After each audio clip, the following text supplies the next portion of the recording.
Okay. So mine, I kind of teased it a little bit, is about Donovan Peoples-Jones. And I guess, look, we were all talking up Donovan Peoples-Jones in camp. He had a great camp, had a really nice preseason. And now it's really slowed down, and it's not for lack of opportunity. He's played the most snaps of any receiver on this team. And he hasn't done a whole lot. I mean, Kevin Stefanski keeps pointing out that third down catch he had against Kansas City.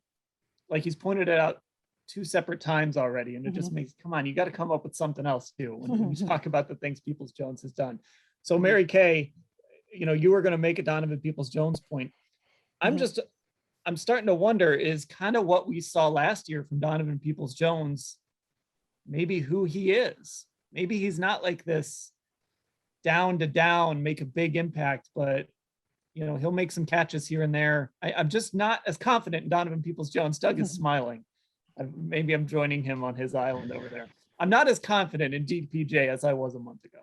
Have been castigated on this podcast in the past for expressing perhaps some reservations about DPJ. Well, once again, we've kind of laughed about this a little bit. I said in my column today that he was all Berea. He was all Berea in training camp. I mean, he was the man, right? But there's a whole bunch of difference between non-contact practices and the fur flying in a football game. And you've got to be able to do it on a consistent basis in a football game. And we all know that Donovan Peoples-Jones didn't get the ball a ton at Michigan. And last year, and this was the point that I was about to make earlier, is that last year, because he did make those 2 memorable touchdown catches to win the game in Cincinnati on a great play, 11 seconds left, 24-yard touchdown catch from Baker Mayfield. I mean, it was just so dramatic. And we just all have that in our minds. And then he catches a 75-yard touchdown in Tennessee in a 41-35 victory, which of course, proved to be, points difference. So we have those 2 plays in our mind, and we thought, wow, this young man is really going to go gangbusters. But, then you look up his targets. I mean, he had 20 targets last year, 20 targets, 14 catches, 20 targets, 304 yards, many of them on that 1 touchdown catch. And the 2 touchdowns. I still think that he has a chance to have a really, really nice season. And I think he's going to make an impact this year. But, he might not make the Pro Bowl. And I think that we built him into that during training camp. I think that, out there watching camp, we kind of, we may have oversold it just a tad.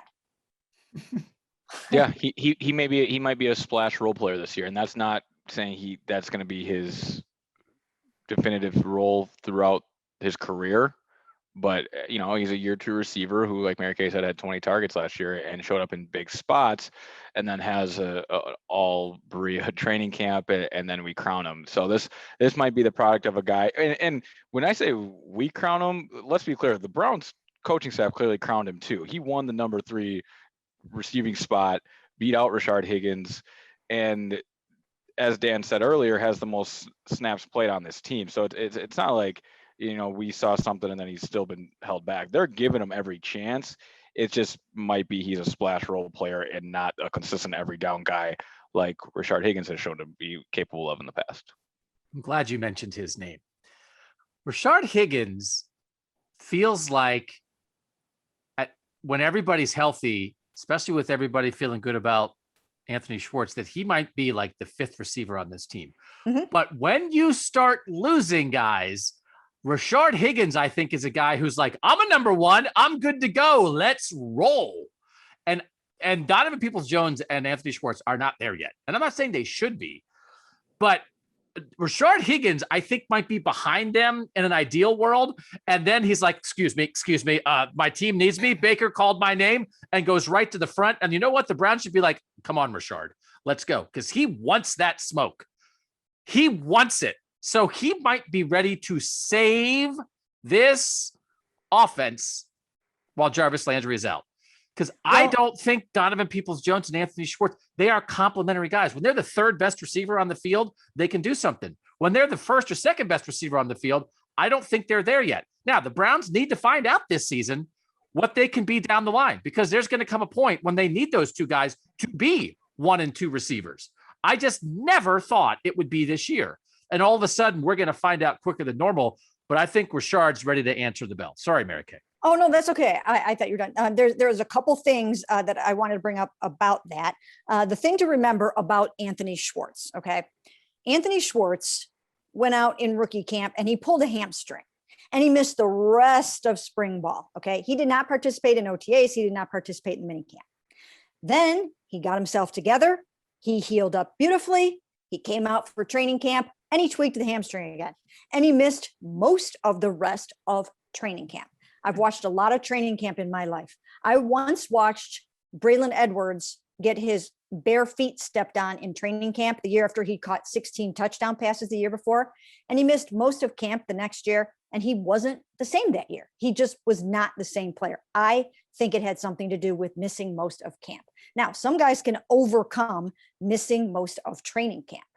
But in my experience, a lot of guys struggle when they miss most of camp, especially a rookie early on in his career.